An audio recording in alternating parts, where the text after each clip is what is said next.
Hi hello I'm doctor Niloufer అండి. నేను యూట్యూబ్లో హెల్త్ గురించి, లైఫ్ స్టైల్ గురించి అండ్ మోటివేషన్ గురించి చాలా వీడియోస్ చేశాను. ఇంతకుముందు మీరు నా వీడియోస్ చూడకపోతే వెంటనే చూడండి అండ్ లైక్ చేసి ఖచ్చితంగా సబ్స్క్రైబ్ చేసుకోండి. ఇవాళ మన టాపిక్ అయితే క్లాస్ట్రోఫోబియా గురించి. మరి మనం ఈ టాపిక్లోకి వెళ్ళిపోదాం. మామూలుగా ఎవరికైనా ఏదైనా ప్రదేశంలో చిక్కుకున్నప్పుడు, లేకపోతే ఏదైనా రూమ్లో ఉన్నప్పుడు, క్లోజ్డ్గా ఉన్నప్పుడు, అలాంటప్పుడు కలిగే విపరీతమైన భయాన్ని క్లాస్ట్రోఫోబియా అంటాము. మరి ఇలాగా ఎప్పుడు జరుగుతుంది అంటే ఏదైనా లిఫ్ట్లో ఇరుక్కున్నప్పుడు, లేకపోతే ఏదైనా సొరంగం ద్వారా ప్రయాణించేటప్పుడు కానీ, లేకపోతే గుహల్లో ఉన్నప్పుడు, లేకపోతే 4 గోడల మధ్య కిటికీలు లేని రూమ్లో ఉన్నప్పుడు, లేకపోతే ఏరోప్లేన్స్లో కానీ, ట్రైన్స్లో కానీ క్లోజ్డ్గా ఉన్నప్పుడు ఇలాగా విపరీతమైన భయం వేస్తుంది వీళ్ళకి. మామూలుగా ఏంటంటే కొద్దిపాటి భయం అనేది జనరల్గా అందరికీ కలుగుతుంది. కానీ ఈ భయం అనేది ఆ సిట్యుయేషన్కి తగ్గట్టు ఉండవలసిన దానికంటే ఎక్కువగా ఉంటే గనక దాన్ని ఫోబియా అంటాము. మరి ఈ ఫోబియా అనేది క్లోజ్డ్ స్పేసెస్లో విపరీతమైన భయం కలిగితే గనక దాన్ని క్లాస్ట్రోఫోబియా అని అంటామన్నమాట.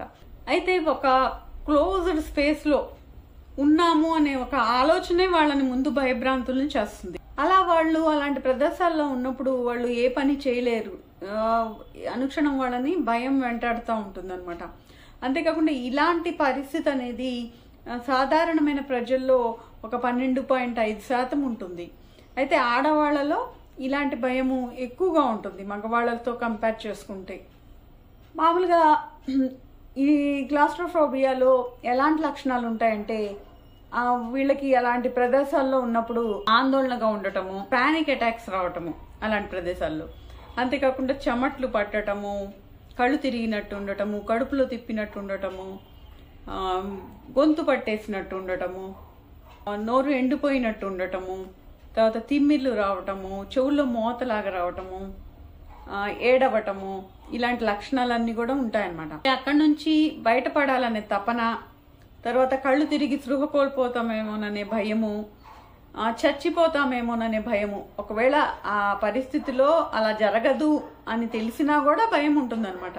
అయితే ఇలాగ ఎందుకు జరుగుతుందంటే ఒక్కొక్కసారి చిన్నప్పుడు ఏదైనా దేంట్లోన చిక్కుకుపోయినప్పుడు, లేకపోతే లిఫ్ట్లో ఇరుక్కుపోయినప్పుడు, తల్లిదండ్రులకు కూడా అలాంటి భయాలు కనుక ఉంటే అలాగా ఈ క్లాస్ట్రోఫోబియా అనేది రావడానికి అవకాశం ఉంటుంది. అయితే ఇలాంటి భయం అనేది 6 నెలల కంటే ఎక్కువ ఉంటే గనక దీన్ని క్లాస్ట్రోఫోబియా అంటాము.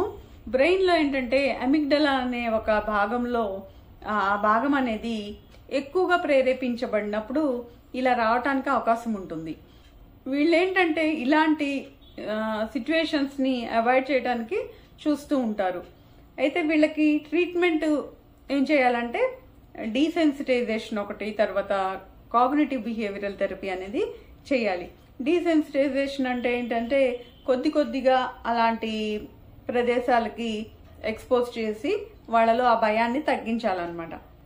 అంతేకాకుండా వాళ్ళకి రిలాక్సేషన్ పద్ధతులు నేర్పించటము, తర్వాత బ్రీదింగ్ ఎక్సర్సైజెస్ అంటే దీర్ఘ శ్వాస తీసుకోవటము, వదలటము లాంటివి చేయటము, ఇలాంటివి చేయాలి. వీళ్ళు నెమ్మదిగా ఇలాంటి సిట్యువేషన్ని ఎదుర్కోవటం, ఫేస్ చేయటం అనేది వీళ్ళు నెమ్మదిగా ప్రాక్టీస్ చేయాలి.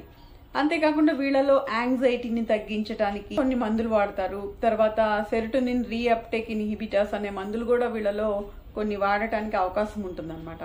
మరి ఇదండి క్లాస్ట్రోఫోబియా గురించి. మరి మీకు ఈ టాపిక్ నచ్చితే వెంటనే లైక్ చేసి షేర్ చేయండి. ఏమైనా డౌట్స్ ఉంటే కామెంట్ రూపంలో తెలియజేయండి. అండ్ సబ్స్క్రైబ్ చేసుకొని నోటిఫికేషన్ ఆన్ చేసుకుంటే ఇలాంటి మరిన్ని మంచి వీడియోస్ మీరు చూడగలుగుతారు. And thank you for watching.